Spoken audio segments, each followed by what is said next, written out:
Palavra da Verdade, com Hernandes Dias Lopes. Abra sua Bíblia comigo, por favor, no Evangelho de Jesus Cristo, conforme o evangelista João, capítulo 21.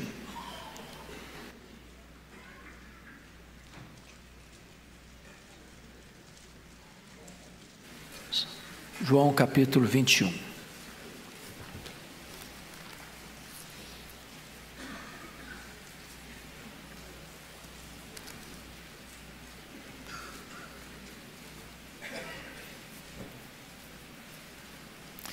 Vamos ler até o versículo 22.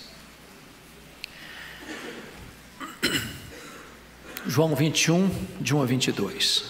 Depois disto, tornou Jesus a manifestar seus discípulos junto do mar de Tiberíades, e foi assim que ele se manifestou. Estavam juntos Simão Pedro, Tomé, chamado Dídimo, Natanael, que era de Caná da Galileia, os filhos de Zebedeu, e mais 2 dos seus discípulos. Disse-lhe Simão Pedro: vou pescar. Disseram-lhe os outros: também nós vamos contigo. Saíram e entraram no barco, e naquela noite nada apanharam. Mas ao clarear da madrugada estava Jesus na praia. Todavia os discípulos não reconheceram que era ele. Perguntou-lhes Jesus: filhos, tendes aí alguma coisa de comer? Responderam-lhe: não. Então lhes disse: lançai a rede à direita do barco e achareis. Assim fizeram e já não podiam puxar a rede, tão grande era a quantidade de peixes. Aquele discípulo a quem Jesus amava disse a Pedro: é o Senhor. Simão Pedro, ouvindo que era o Senhor, cingiu-se com sua veste, porque se havia despido, e lançou-se ao mar. Mas os outros discípulos vieram no barquinho puxando a rede com os peixes, porque não estavam distantes da terra, senão quase 200 côvados, aproximadamente 90 metros. Ao saltarem em terra, viram ali umas brasas e em cima peixes, e havia também pão. Disse-lhes Jesus: trazei alguns dos peixes que acabaste de apanhar. Simão Pedro entrou no barco e arrastou a rede para a terra, cheia de 153 grandes peixes. E não obstante serem tantos, a rede não se rompeu. Disse-lhes Jesus: vinde, comei. Nenhum dos discípulos ousava perguntar-lhe: quem és tu? Porque sabiam que era o Senhor. Veio Jesus, tomou o pão e lhes deu, e de igual modo o peixe. E já era esta a terceira vez que Jesus se manifestava aos discípulos, depois de ressuscitado dentre os mortos. Depois de terem comido, perguntou Jesus a Simão Pedro: Simão, filho de João, amas-me mais do que estes outros? Ele respondeu: sim, Senhor, tu sabes que te amo. Ele lhe disse: apacenta os meus cordeiros. Tornou a perguntar-lhe pela segunda vez: Simão, filho de João, tu me amas? Ele lhe respondeu: sim, Senhor, tu sabes que te amo. Disse-lhe Jesus: pastorei as minhas ovelhas. Pela terceira vez Jesus lhe perguntou: Simão, filho de João, tu me amas? Pedro entristeceu-se por ele lhe ter dito pela terceira vez: tu me amas? E respondeu-lhe: Senhor, tu sabes todas as coisas, tu sabes que eu te amo. Jesus lhe disse: apacenta as minhas ovelhas. Em verdade te digo, que quando eras mais moço, tu te cingias a ti mesmo, e andavas por onde querias. Quando, porém, fores velho, estenderás as mãos, e outro te cingirá, e te levará para onde não queres. Disse isto para significar com que gênero de morte Pedro havia de glorificar a Deus. Depois de assim falar, acrescentou-lhe: segue-me. Então Pedro, voltando-se, viu que também o ia seguindo o discípulo a quem Jesus amava, o qual na ceia se reclinara sobre o peito de Jesus e perguntara: Senhor, quem é o traidor? Vendo, pois, Pedro perguntou a Jesus: e quanto a este? Respondeu-lhe Jesus: se eu quero que ele permaneça até que eu venha, que te importa?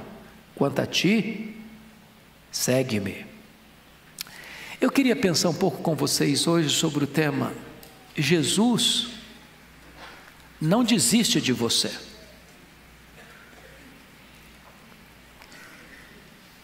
De todos os personagens da Bíblia, penso eu, que nenhum deles é mais parecido comigo e com você do que Pedro. Quando eu olho no espelho, eu vejo Pedro, ao ver-me a mim mesmo. Pedro é um emblema. Pedro é um símbolo da humanidade.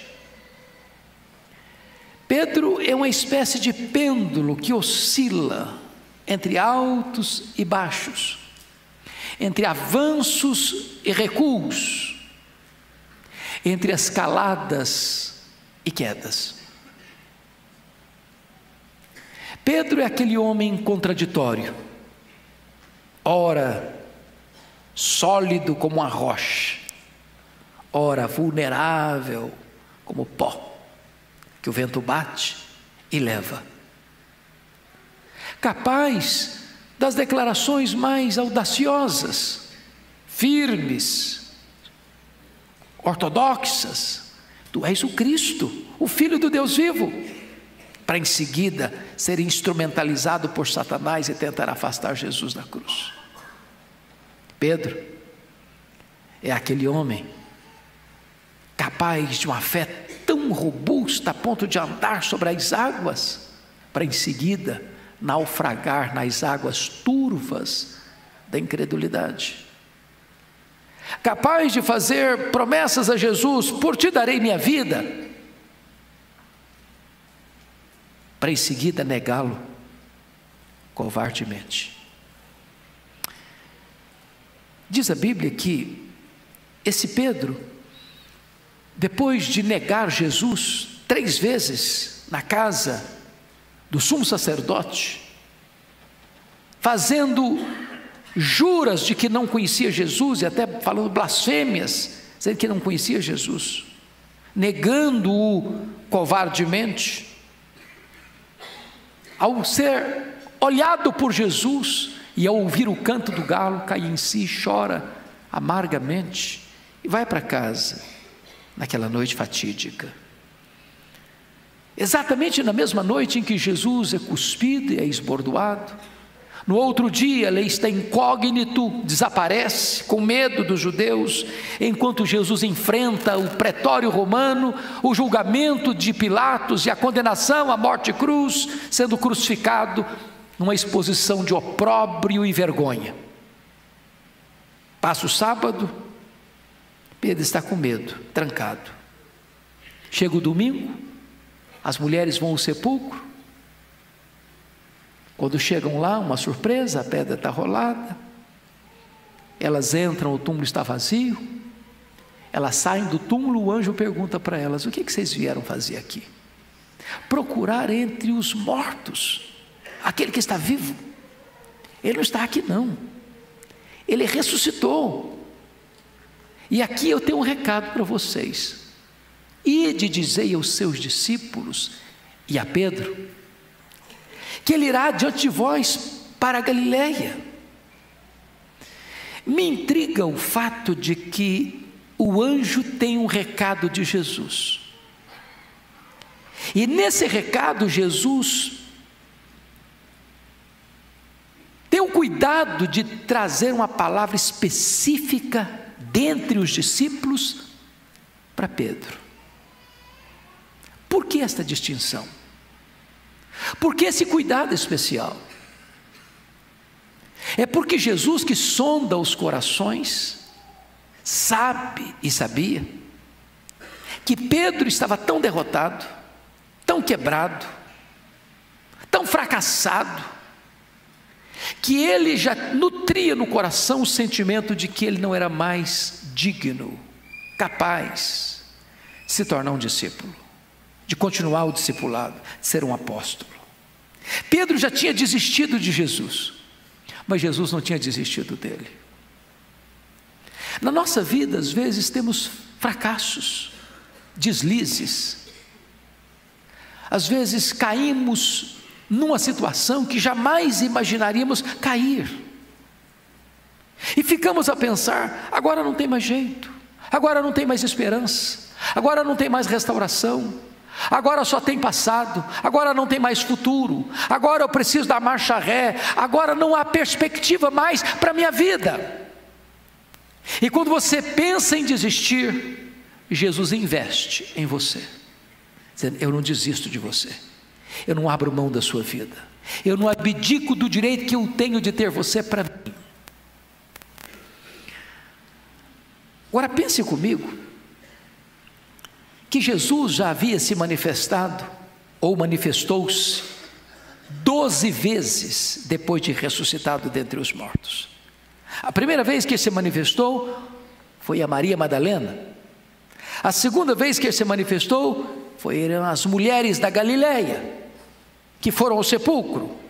A terceira vez que ele se manifestou foi aqueles 2 caminhantes de Emaús. A quarta vez que ele se manifestou foi a Simão. A quinta vez que ele se manifestou foi aos discípulos, quando Tomé não estava presente. A sexta vez que ele se manifestou foi também aos discípulos, agora com Tomé presente. A sétima vez que ele se manifestou foi nesta ocasião que acabamos de ler. A oitava vez que ele se manifestou foi novamente aos seus discípulos, numa das montanhas da Galileia, onde ele dá a grande comissão. A nona vez que ele se manifestou foram a mais de 500 irmãos de uma só vez. A 10ª vez que ele se manifestou foi a Tiago, irmão do Senhor. A 11ª vez que ele se manifestou foi aos discípulos, lá no monte em Betânia, quando ele foi assunto aos céus. E a 12ª vez que ele se manifestou foi a Paulo, um nascido fora de tempo. Fique imaginando Pedro recebendo este recado: olha, Jesus mandou dizer que quer encontrar vocês na Galileia. Pedro, tem um recado especial para você. Jesus disse que você não pode faltar a esse encontro. E eu fico imaginando como é que Pedro processou isso no coração. Por que Jesus falou isso para mim? E ele sabia que ele já estava pensando em desistir, mas Jesus não tinha desistido dele. E eu fico imaginando que essa caminhada de Jerusalém a Galileia, mais de 100 quilômetros a pé, como é que foi? É daqui a Campinas, a pé. Pense comigo em como ele deve ter vivido esse momento. Cada passada, uma martelada na consciência, uma fisgada na alma. Jesus vai me quebrar todinho quando encontrar comigo. Ele vai botar o dedo no meu nariz e dizer que eu sou um fracasso, que eu sou um covarde. Logo eu que prometi com ele para a prisão e para a morte, eu neguei. Logo eu que quis ser melhor que os meus colegas, fui o primeiro a me acovardar. Diz a Escritura que quando ele chega lá no mar da Galileia, Jesus não está presente. E ele toma uma decisão, que para ele seria o corte radical na vida dele. Ele disse para os seus colegas, eles estavam em 7, ele disse: eu vou pescar. Ele está dizendo: acabou para mim, não tem mais futuro para mim, estou fechando as cortinas do meu futuro aqui, estou voltando para o meu passado, estou de malas prontas para o meu passado, vou voltar para a minha empresa, vou voltar para a minha pescaria, vou voltar para a minha profissão antiga, não tem mais possibilidade de eu ser um apóstolo, acabou para mim, eu vou pescar. Pedro era um homem muito intenso em tudo que fazia. Ele fazia para depois pensar, ele agia para depois refletir. Enquanto João refletia mais do que fazia, Pedro era o homem que fazia para depois refletir. Quando foi o momento de pescar, os outros disseram assim: ô Pedro, nós vamos com você, estamos juntos nessa. Ele era um líder e ele influenciava os outros, ou para o bem ou para o mal. E naquela noite eles pescaram, e pescaram, e jogaram a rede para cá, e jogaram a rede para lá, e saíam desse lugar, iam para outro lugar, e jogavam a rede para lá, e jogavam a rede para cá. Nem uma piaba, nem um lambari. Eu fico imaginando o que eles conversaram naquela noite. O mar não está para peixe hoje. Nós deixamos Jesus, acho que nem pescar a gente consegue mais. E eles estão voltando, o dia está quase amanhecendo. E de repente, a 90 metros, se você parar para perceber, bota no seu Waze aí, 100 metros é um quarteirão, exatamente um quarteirão. É como daqui lá no fundo do pátio da igreja. Não dá para falar fulano, não, tem que gritar. Tem que gritar. E Jesus está na praia caminhando, eles não sabem quem é. E de repente Jesus daqui se dirige a eles lá na praia, lá dentro do mar, 90 metros. E Jesus faz uma pergunta: filhos, tendes aí alguma coisa de comer? O que eu acho incrível é que Jesus poderia dizer: medrosos, covardes. Não. Filhos. Por que Jesus disse isso? Quando eu vejo na Bíblia, pastor Ival, só teve uma mulher na Bíblia que Jesus chamou de filha. Para quem? A quem Jesus chamou de filha? A mulher hemorrágica. Aquela mulher que estava com a sua autoestima lá no chão. Aquela mulher que estava com vergonha de tocar Jesus em público e ser vista. Alguém que está machucada, ferida, quebrada, que acha que não tem mais jeito para a vida. A essa pessoa Jesus disse: filha, os teus pecados estão perdoados.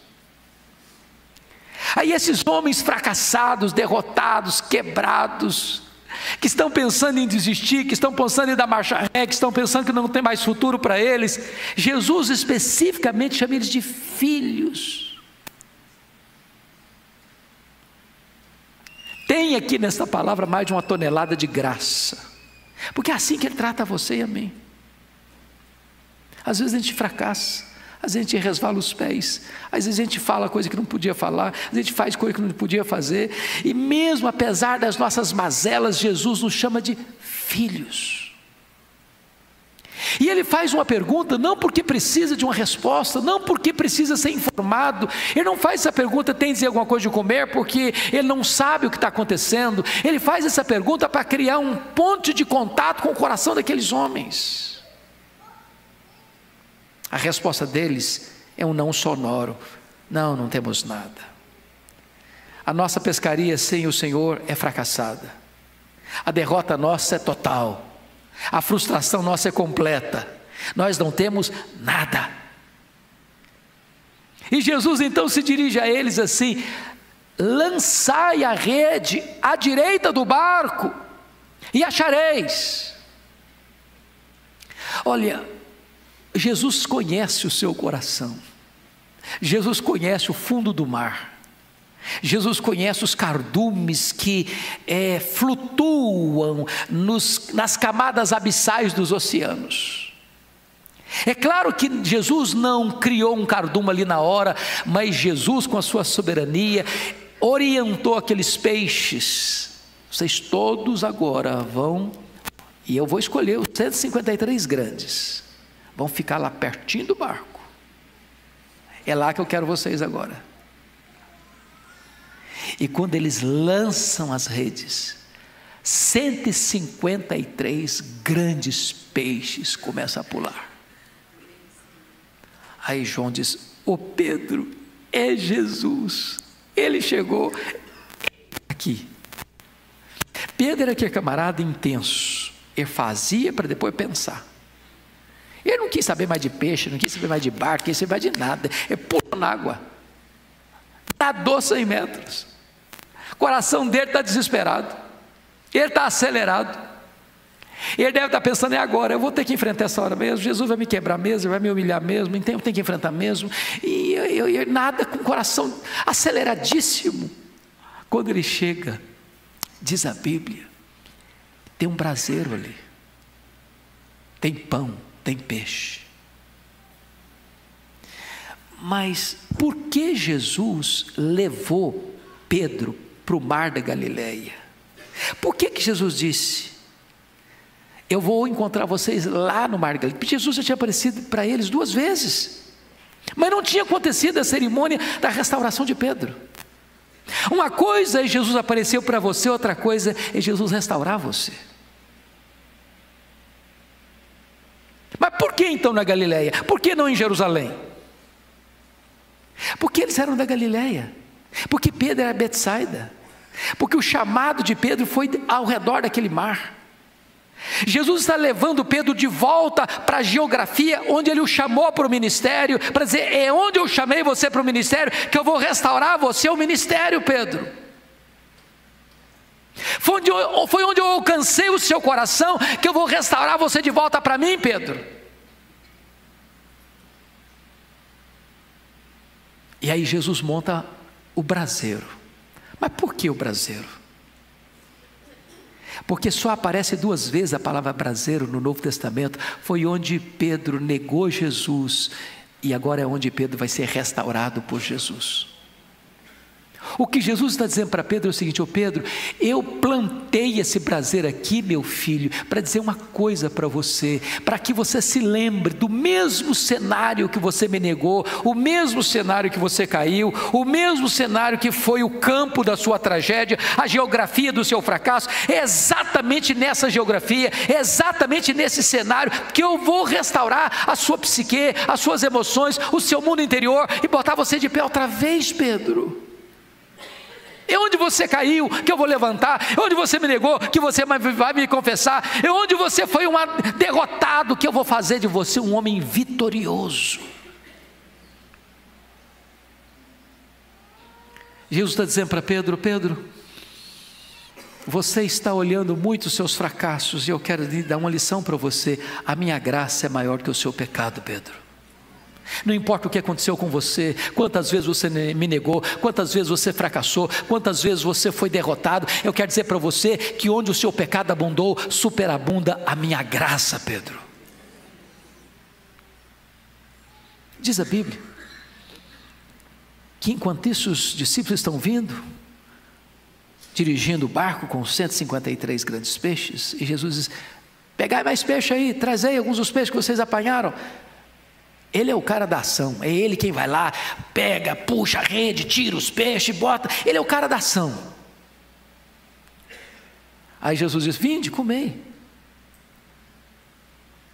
Que é silêncio. Todo mundo sabe que é Jesus, mas não tem coragem de perguntar. Eles não estavam acostumados a ver uma pessoa ressuscitada dentre os mortos, mesmo sendo o Senhor Jesus. Aí daqui a pouco Jesus chamou Pedro e disse: Simão, o filho de João, tu me amas mais do que estes outros. Que outros? Os outros aqui, os outros discípulos. A pergunta de Jesus é muito emblemática, porque Jesus não perguntou: Pedro, você me ama? Não foi essa a pergunta.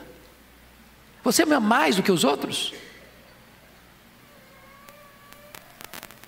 Quem de nós hoje aqui, nesse templo, teria pretensão, a soberba, a altivez, de se levantar e dizer: eu amo Jesus mais que todo mundo aqui nessa igreja?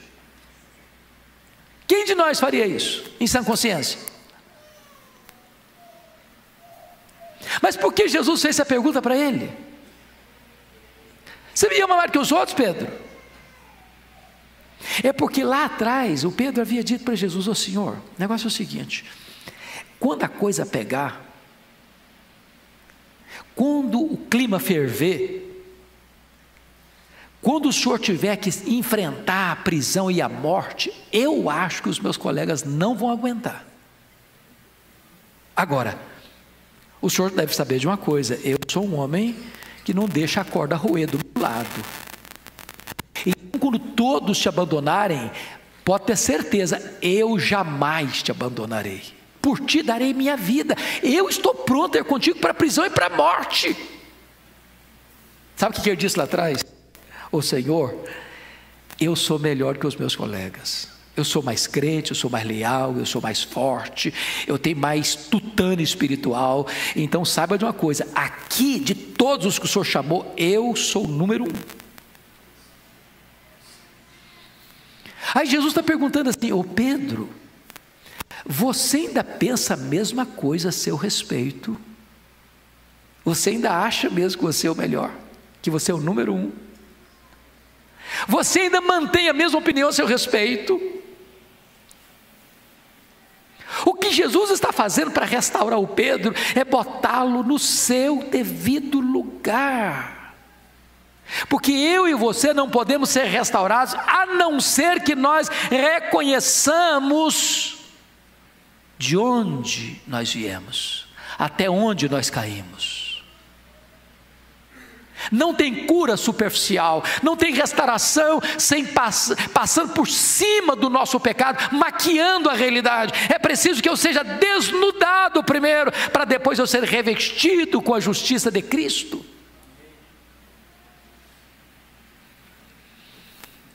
Pedro respondeu: sim, Senhor, tu sabes que eu te amo, então apacenta os meus cordeiros. Aí Jesus faz a seguinte pergunta: Simão, filho de João, tu me amas? Essa segunda pergunta talvez seja mais profunda ainda, porque agora Jesus não está comparando com ninguém, mas Jesus está questionando se Pedro amava mesmo. Você me ama, Pedro?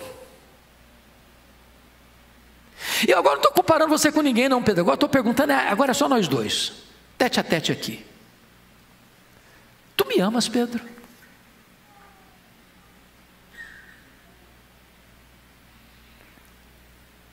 Sim, Senhor, tu sabes que eu te amo. Então, pastoreia as minhas ovelhas. Aí Jesus pergunta a terceira vez: Simão, filho de João, tu me amas? Pedro ficou muito triste. Tu sabes todas as coisas, tu sabes que eu te amo. É claro que Jesus Cristo, nessa restauração do Pedro, é extremamente pedagógico. Extremamente pedagógico. Porque bastaria uma pergunta só, seria suficiente, não? E por que 3 vezes? Para que Pedro retornasse ao que fizera outrora, dizendo: eu neguei 3 vezes. Sabe o que Jesus está me dando? É a chance de, para cada vez que eu neguei, ter a oportunidade de confessá-lo de novo. É para ensinar para mim que para cada fracasso meu, a graça é suficiente para me botar de pé de novo. Eu não sei quantas vezes você errou, quantas vezes você prometeu, quantas vezes você falhou, e você prometeu, e falhou, e prometeu, e falhou, e prometeu, e falhou, e de repente você está dizendo: meu Deus do céu, para mim não tem mais jeito, eu não vou ficar de pé nunca, eu não vou ser restaurado nunca, eu não vou ser curado nunca, eu não vou ser perdoado nunca, eu tenho errado, eu tenho falhado, eu tenho caído, eu tenho escorregado, eu tenho tropeçado vez após vez, e a graça de Deus está aqui hoje para botar você de pé e restaurar a sua vida. Restaurar a sua vida.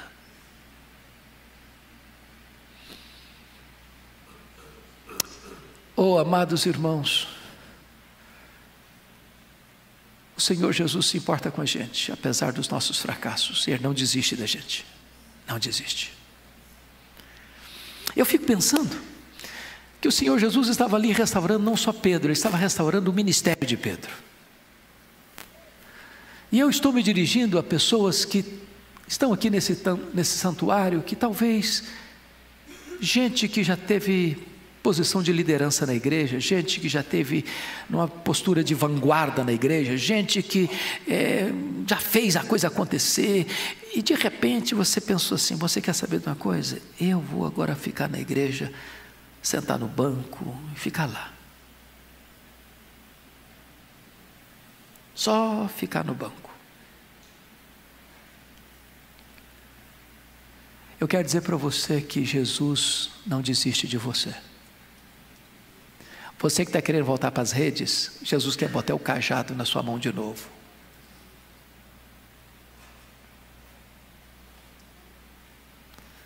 Jesus não abre mão de você continuar o seu trabalho. Você que achou que não tem mais jeito, pois Jesus hoje está aqui para curar a sua alma e para restituir a você o ministério de liderança, de pastoreio.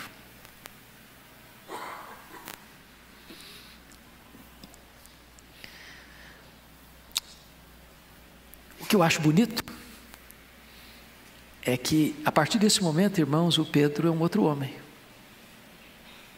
É um outro homem.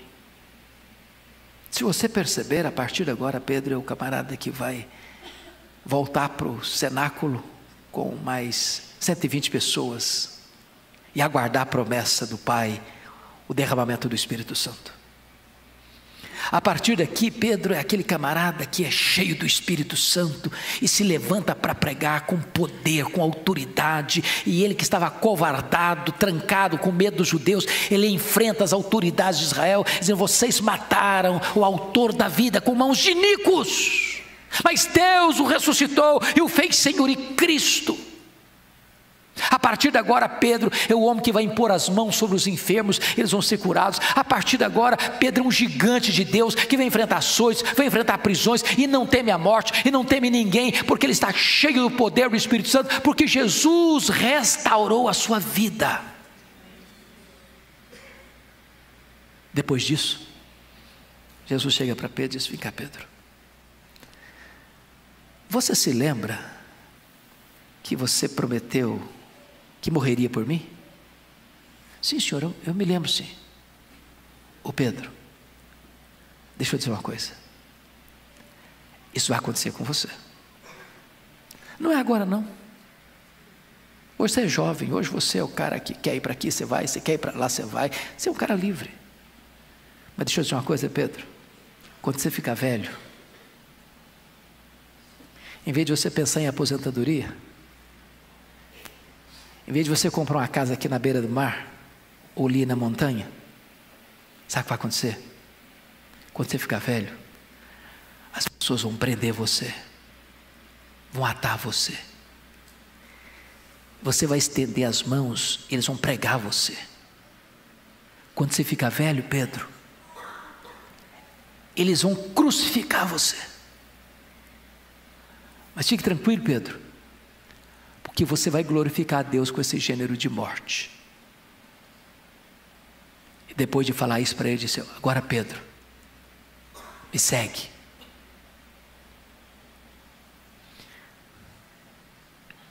Algumas coisas me chamam muita atenção. É da bênção e da providência de Deus que nenhum de nós aqui sabe o dia que vai morrer. Não é verdade? Eu acho que isso é uma bênção. Se eu soubesse o dia que eu ia morrer, de noite eu ia perder o sono. Ah, meu Deus, só tem um mês, agora 15 dias, agora uma semana, agora 3 dias, agora um dia, 2 horas, 1h30.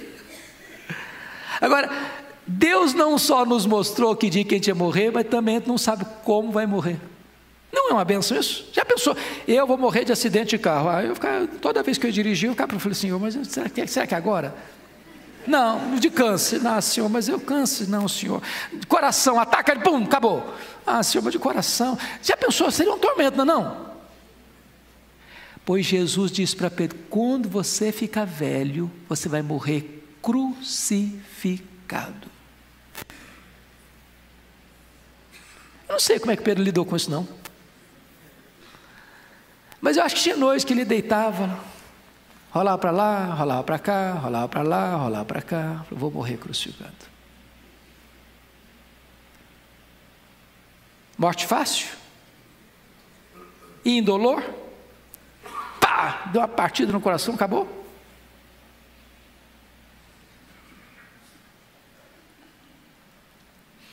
Não há uma vírgula na Bíblia, nas cartas de Pedro, ou no livro de Atos, onde Pedro demonstre qualquer pesar, qualquer tristeza, qualquer desânimo, qualquer frustração, por saber que quando ficasse velho, em vez de viajar para o mundo de navio, naqueles cruzeiros lindos, ficar nos melhores hotéis, você vai morrer crucificado.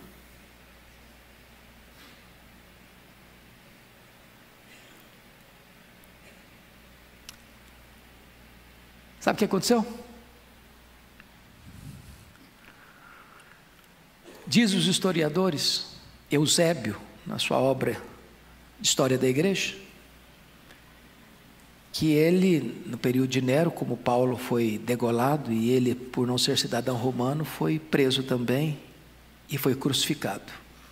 Mas Eusébio, no livro dele de História da Igreja, diz que quando Pedro foi crucificado, ele disse assim para os seus executores: eu não sou digno de morrer como meu Senhor, crucifiquem-me de cabeça para baixo. E com esse gênero de morte, ele glorificou a Deus. Mas talvez você pergunte: bom, mas talvez ele morreu muito frustrado, muito magoado, muito deprimido. Não, não foi o que aconteceu. Você quer dar uma olhadinha? Abra sua Bíblia aí comigo, na segunda carta de Pedro, no capítulo 1, quando ele vai dizer o seguinte, versículo 14 e 15. Segunda de Pedro, capítulo 1, versos 14 e 15. Ele diz: certo de que estou prestes a deixar o meu tabernáculo, o meu corpo, como efetivamente nosso Senhor Jesus Cristo me revelou. Estou prestes a morrer, como o Senhor Jesus efetivamente me revelou. Como é que Jesus revelou? João 21, 18 e 19. Você vai morrer crucificado, você vai estender as mãos e eles vão te cingir, vão te pregar. Mas verso 15 ele diz: mas de minha parte esforçar-me-ei diligentemente por fazer a todo tempo que mesmo depois da minha partida, mesmo depois da minha morte, conserveis lembrança de tudo. Sabe o que ele está dizendo? Roma pode até me matar, mas Roma não vai pôr um ponto final no meu ministério. Roma pode até silenciar minha voz, mas Roma não pode calar a voz do Evangelho. Roma pode até me matar, mas o meu ministério, o que eu preguei, o que eu ensinei, vai continuar reverberando nos ouvidos das pessoas ao longo dos séculos. Deus sepulta os seus obreiros e a sua obra continua.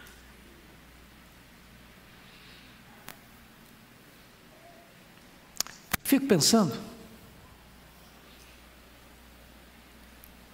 se você e eu estivéssemos hoje sendo nomeados numa comissão de restauração de Pedro, de restauração do seu ministério. Se Pedro fosse um pastor dos nossos concílios atuais, o que nós faríamos? Que expediente tomaríamos? Eu acho que nós faríamos o seguinte: ô Pedro, você é um cara muito impulsivo, cara. Muito impulsivo. Você fala para depois pensar. Você age, mas não reflete. Depois tem que voltar atrás. Então sabe o que vamos fazer com você, Pedro? Nós vamos te encaminhar para um conselheiro, psicólogo cristão. Vai cuidar de você, mexer um pouco nas suas áreas emocionais aí. Vai fazer um tratamento. Tem mais, Pedro, você é um cara até que tem boas convicções doutrinárias, mas você tem hora que fraqueja, cara. Então você vai estudar um pouco mais. Nós vamos dar 5 livros de teologia para você ler, fazer uma resenha, entregar um resumo para nós. Depois, nós vamos fazer uma sabatina com você. Se você passar, nós vamos, por etapas, restaurando você. Depois você começa a pregar, depois você começa a pastorear as ovelhas, depois a gente restaura você o ministério pleno. Não é assim que a gente faz? Jesus só fez uma exigência: Pedro, você me ama?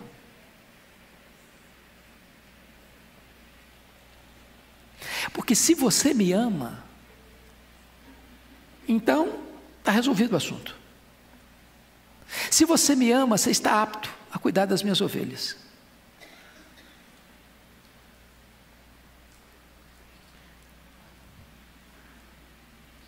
Você é diferente de Pedro?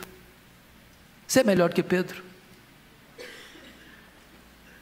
Você tem também resvalado os pés algumas vezes? Você tem feito promessas para Deus, para Jesus, e às vezes fracassa?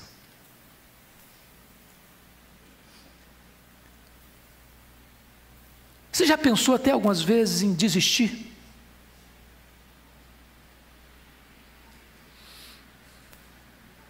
Eu quero dizer para você hoje, em nome de Jesus, que apesar dos seus fracassos e dos meus fracassos, Jesus não desiste da gente. E hoje Ele está aqui para restaurar nossa alma, para nos pôr de pé outra vez, para nos encher do seu Espírito, para nos capacitar, para viver, para morrer. Quando Pedro é chamado por Jesus, olha, você vai morrer na velhice, você vai ser crucificado, então vem cá e segue-me. E olhou para trás o João, o Senhor, e ele? E ele, Senhor? Falou, ao me seguir, você não fica olhando para os outros, não. Não fica bisbilhotando a vida dos outros, não. Deixa que eu cuide dos outros. É com você que eu estou tratando agora. Segue-me. Para de pensar na vida do outro. Para de ficar olhando para o outro. Para de pensar o projeto de Deus para o outro. O negócio é com você. Segue-me. E hoje eu queria orar com você. Por 2 motivos. Para você se voltar para o Senhor. Talvez você errou, pecou, transgrediu, caiu, resvalou os pés. Sabe daquele dia que você está com vergonha de você mesmo? Pois é, Jesus, hoje, aqui nesse templo, transforma isso aqui no mar da Galileia e vem ao nosso encontro. Para dizer, filho, estou te dando uma nova chance, estou te dando uma nova oportunidade. Eu estou aqui para levantar você, estou aqui para botar você de pé outra vez, estou aqui para recomeçar a minha história com você outra vez. Eu estou aqui porque a melhor fase virá, eu vou encher você do meu Espírito, eu vou revestir você de poder, você vai ser uma bênção nas minhas mãos, eu vou capacitar você para viver, eu vou capacitar você para pregar, eu vou capacitar você para morrer, você vai ser uma bênção nas minhas mãos. Você que já trabalhou na igreja, você que já foi gente de frente na igreja, você que já botou a mão no arado e está pensando em descansar, afrouxando os braços, você que largou a obra de liderança e não quer mais saber de fazer a obra de Deus, em nome de Jesus, hoje Ele quer botar o cajado nas suas mãos e dar a você a oportunidade de servi-lo. O Senhor está aqui para nos restaurar. E se você precisa e quer isso para a sua vida, queria que você ficasse em pé onde você está. Nós vamos orar. Nós vamos orar.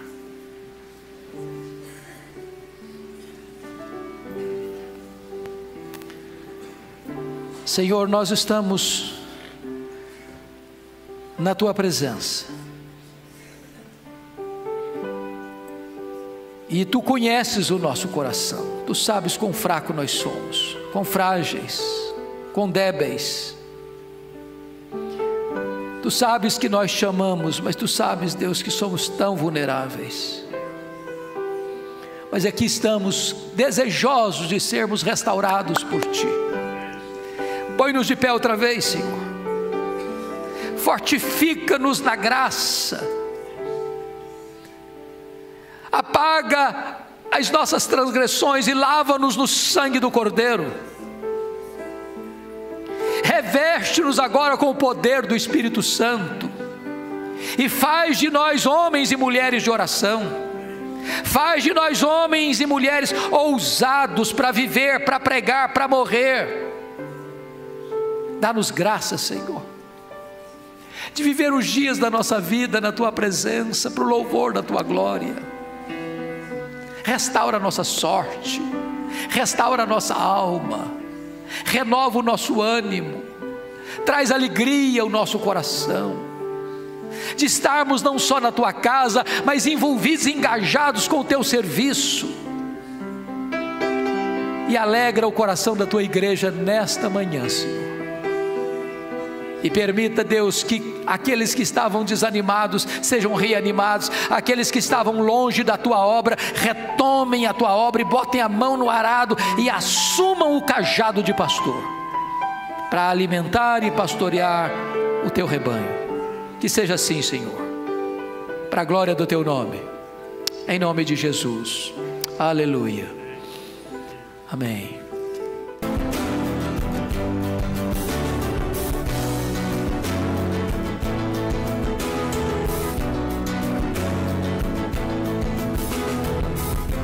Palavra da Verdade, com Hernandes Dias Lopes.